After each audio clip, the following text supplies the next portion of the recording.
දැන් මම මේ හදන්නේ මෙයාලට කෑම ටිකක් දෙන්න. බලමු අපි මෙයාලට කෑම ටිකක් කොහොමද දෙන්නේ කියලා. දැන් මේ අපිට පේනවා දැන් මෙයාලා සාමාන්‍ය වද 6ක් විතර බැඳලා තියෙන්නේ.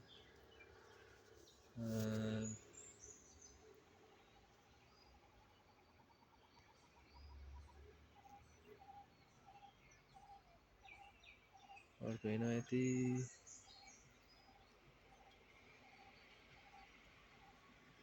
බලමු අපි මෙයාලට දැන් කෑම ටික දෙන්නේ කොහොමද කියලා.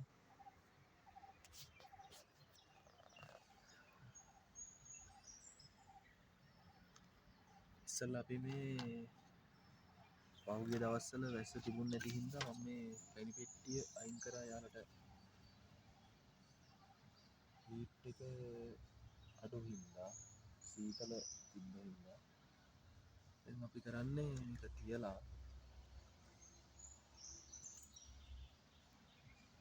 මේ ආකාරයට